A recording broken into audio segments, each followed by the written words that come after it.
Going to be a very Street Fighter 2 focused episode at first this time, starting with Street Fighter 2 The World Warrior.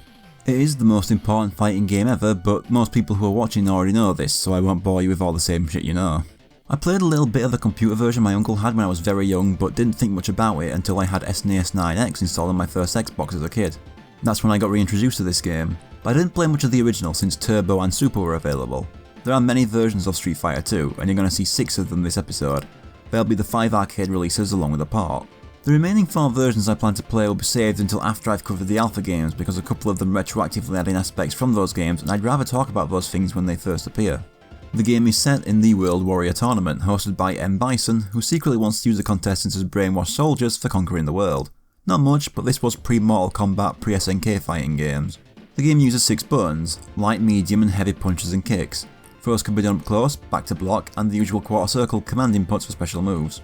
We have 8 characters to choose from, 2 returning from the original game, starting with Ryu. I didn't talk much about Ryu or Ken themselves in the first game, mainly because there wasn't much to say there. Ryu is always travelling the world to improve his skills. After winning the tournament in the first game, he's still not convinced of his own strength, so he enters this one to test himself. He has his 3 iconic moves: the Hadouken with quarter circle forward and punch, the Tatsumaki Senpukyak with quarter circle back and kick, and the Shoryuken with an input for bastards. The Z input is something I've always had problems with. Most times I either get nothing or a Hadouken. Most Shoryukens I pull off end up being accidental, and I'm usually trying a Hadouken when it happens. The thing is, when I played Ultra Street Fighter 2 4 years ago, I finally figured out the input and how to execute it every time, but I can't do it now. When I look it up, it seems like most of the people have never had a problem with this input. So fuck you, the other 99% of humanity. That aside, I like Ryu. There are people who think he's boring, but I don't know, maybe because he's the first of his kind in fighting games, but I think he pulls off the single-minded white gi wearing self-improvement above all else martial artist type well enough. Far better than any of the many clones he's had in later fighting game series. It helps that he's had more games than any of those too. I mean, Fighter's Destiny is dead after 2 games, so I doubt we'll be learning what sets Ryuji apart from Ryu, for example. Story and personality is limited in this game in general, and I think later games do enough with Ryu in those departments. He's also just really fun. My Shoryuken struggles aside, his character type is just really fun to play as.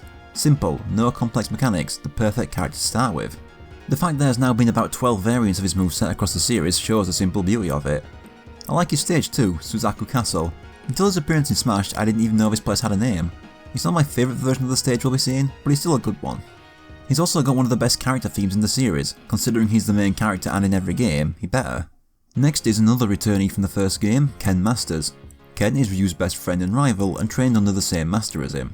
While he was in the first game, he canonically didn't enter the tournament. While Ryu has been travelling the world, Ken has been spending his time with his fiancée Eliza. However, he feels he's letting himself go a little, and when he finds out about the tournament, he regains his fighting spirit and enters. I should also bring up the claim that Ken won't marry Eliza until he beats Ryu, but that was only in an English translation of an art book and not from anyone who wrote the game's story. Ken is a head swap of Ryu with the same moves. In this game, the only difference is a single throw, the Hell Wheel. If you like Ryu, chances are you like Ken. He definitely has more going on than Ryu, what with the evolution of his family life throughout the series. I prefer Ryu a little more though. He's not all there yet though in this game. His differing from Ryu hasn't started yet aside from that one throw, and I also think visually he doesn't look finished yet. He looks fine in this game. I've seen enough of Maximilian Dood's stuff to have heard the Owen Wilson comparisons, but I feel Ken is one of those characters who rarely ends up looking just fine. More than anyone else, he's at the mercy of the game's art style. Either the game's art style has him looking great, or it has him as one of the worst in the game visually. I'll keep what I think to myself until I get to each of those games, but it doesn't stray too far from popular opinion so you can guess which games fall into which. His stage is okay, not what I'm too bothered about, but he's another one with one of the best character themes. Then the other 6 are all new characters, starting with E Honda, the E standing for Edmund. He's a sumo wrestler who runs a bathhouse and is entering to improve the reputation of sumo by beating fighters who would be considered more legitimate. He has the Super Zutsuki with charge back forward and punch. I'll save talk about charge moves for now and move on to the 100-hand slap by pressing the punch repeatedly. This move is why I've always had a soft spot for Honda. As a kid he was the only character I beat Turbo with by abusing that move because I was even worse than I am now. I remember one night playing Super about 15 years ago where I pissed my dad off getting a 20-something win streak against him as Honda, leading to him just going, "He's only winning cause he's got fatty slap." So it's a shame he isn't as popular as the rest of the cast it seems, the only one of the original 8 plus the 4 bosses to not be playable in Street Fighter Cross Tekken and the last one to be added to Street Fighter 5. I like him more than a couple others from this game though. I've already said before that Ganryu from Tekken is my favourite fighting game sumo wrestler, but Honda is a close second. I will say that his bathhouse stage and his theme aren't as memorable as the others though. Next I'll talk about Chun-Li. She's an Interpol officer who's out for Bison. not just to bring him to justice for his crimes, but also to avenge her father who he killed. Like Honda, she has a rapid attack, the Hyakuretsu Kyak, by rapidly pressing kick. She has the spinning bird kick with charge down, up and kick. She also has the Yoso Kyak by pressing down a medium kick in the air to bounce off the opponent's head. Chun-Li has the honour of being the first female character in a fighting game, or at least the first one from a game people give a shit about. There are few more iconic images in fighting games than her in that Chi-Pao doing the kicks. If you've watched my earlier videos on fighting games, you'll know that with the exception of King from Art of Fighting, the circumstances around her gender reveal aside, I haven't been a big fan of other fighting game series' first female characters. Sonya Blade and Nina Williams I find dull, and Michelle Chang I am indifferent towards. I'm glad to say Chun-Li is an exception. She's probably at least in my top 15 characters in the series. Street Fighter has a lot of characters. I like her more than all the characters I just listed. Shame I don't find her fun in this game. My big issue is that spinning bird kick command. I struggle with regular back forward charge inputs, but down ups are just horrendous. And maybe it's me, but I don't find the Hyakuretsu Kyak as useful as Honda's slap. But she'll get improvements in later versions of this game. Her stage is alright, plenty of activity, nice to see a Street Fighter character actually fighting on a street in this game. I like her theme a lot more than Honda's, but I feel like in recent times, its arrangements whenever she appears tend to be more phoned in than with other character themes. Or maybe I just felt that way about the Marvel vs Capcom 3 version and have applied it to the entire last decade. Now Blanka. He was a child stranded in the Amazon from a plane crash. Living there for years and using chlorophyll from plants to blend into the environment have left him looking the way he does. He enters the tournament in the hopes of finding out more about his origins. He has his electric thunder by repeatedly tapping punch and his rolling attack with charge back forward and punch. Blanka's a pretty likeable character, and being a monster type character I get why so many gravitate to him, especially kids. I also found him more fun than Chun-Li. That having been said, fuck Blanka. This arsehole was a roadblock in just about every version of this game I played. I don't know why, but with the exception of this first release, Blanka was just a massive pain in the arse in every version of this game. I've been stuck on his AI for half an hour to even 2 hours at one point. In the end, I started to really resent this character. Having to look at this dumb looking mugshot for so long, taunting me after all my defeats, has left a bad taste in my mouth. His stage is another alright one, but I think like Honda he has one of the weaker themes. Now for Zangief. He's a wrestler out to prove the Soviet spirit by defeating other fighters, preferably American. Those aspects of his character have disappeared over the years as we get further away from the time of the Soviet Union. Now he's just a really popular wrestler that's loved by kids. He has a lot of throws, but he doesn't have two specials, borrowed from Hagar from Final Fight. There's the double lariat by pressing all 3 punch buttons, and the screw pile driver by doing a full circle back and punch. Circles are also bastards. Once again I got them down back when I played Ultra, but could barely get any to work now. I like Zangief. He's a fun personality whenever he's around, so it's a shame I just can't play as him very well in this game. I don't tend to do well with grapplers in most fighting games. It's also a shame he keeps being cast as a villain in adaptations and other things, because he isn't villainous at all. I still can't believe there hasn't been a single game to include both him and Hagar, it's ridiculous. His stage is one of the better ones I think, and I really like his theme music, one of the better ones. Next is Guile, a US Air Force operative out to kill Bison for being responsible for his best friend Charlie's death. He has quite a few command normals, but he also has his sonic boom with charge back forward and punch, and his flash kick with charge down up and kick. I hate charge commands. I could hold that charge forever and still only have a 50-50 chance of it actually working. It's the most frustrating thing. I don't know how the only time I never had trouble with charge moves so far was Andy in the first Fatal Fury, a game where special moves are finicky in general. Now, I know I'm just not good at the game and only playing against a cheating AI is not going to help me improve because you have to resort to bad play to win. But here's my defense. Fuck whoever is good at charge moves because your continued skill justifies the continued existence of them. Stop being better than me. Of course it doesn't apply to the computer. They don't even have to charge. AI Guile can walk forward while throwing out as many sonic booms as he bastard wants. It's the most insulting when he does a split second crouch before his flash kick, just pretending that the rules even apply to him. So as you can guess, I don't enjoy playing as Guile. Unlike Honda and Blanka, whose charge moves at least had them rocketing across the screen, flash kick is very unsatisfying when it does land to me. He's the character I enjoy playing as the least. He's also my least favourite character of the original 8 in general. I should say that I don't dislike him, I'm just indifferent.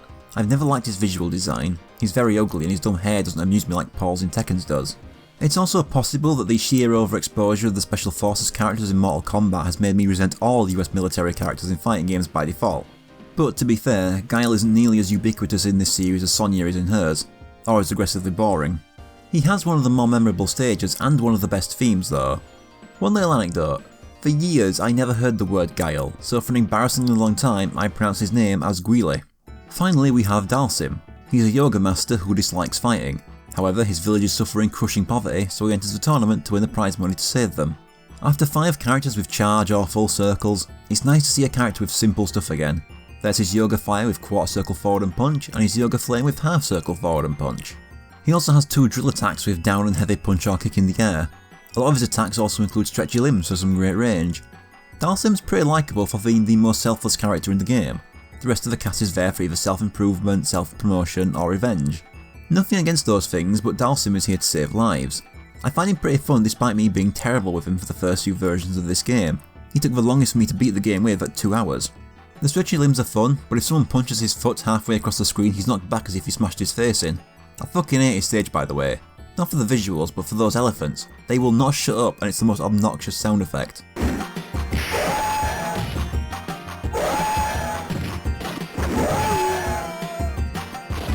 Good thing Dhalsim was the easiest AI opponent across nearly every arcade run of every version of this game for me. Nice music too, shame the elephants drown it out. Like Guile, I also got his name wrong. I read it as Dalism for many years. And that's the playable cast, I just have to beat the game as them. The arcade run in this game has me fight the other 7 playable characters, followed by the 4 bosses, with 3 minigames on the way every 3 fights. First one is the classic smashing up a car, always fun. Second is the barrel smashing one which I've never enjoyed. You can do the same attack, but 1 or 2 barrels will just refuse to break and ruin your rhythm. Then there's the oil drum smashing, which is fine. When it comes to the AI, I've already said Dhalsim was the easiest, but there were 3 bastards in this version. There's Guile, the worst, for his blatant disregard for the rules of charge inputs and always perfectly countering everything I'm doing. Then there's Ryu and Ken themselves, who are fine until you get them to low health, which is when they start pulling millions of frame 0 infinite priority Shoryukens out of their arses. Ken is especially bad for it. I'll go into the bosses with more detail in the next part of this episode. They are the 4 Heavenly Kings of Shadowloo, which is M. Bison's organisation. First Balrog, then Vega, then after the final minigame we travel to Thailand for the final 2 fights against Sagat and Bison himself. Yeah, we're still in the days where a third of the game's cast can be left unplayable. It's not as annoying as the first game, Fatal Fury, or the arcade version of Tekken, where the number of unplayable characters outnumbers the playable ones though. In my experience, Balrog was the easiest to defeat by far, followed by Sagat surprisingly enough. After having trouble first time through with Ryu, he wasn't much of a problem for most of the others. Vega and Bison were equally hard I think. Vega would sometimes get himself stuck in an exploitable loop jumping off his fence, and Bison would dominate most of the time, but then just give up and stand there asking you politely not to hit him.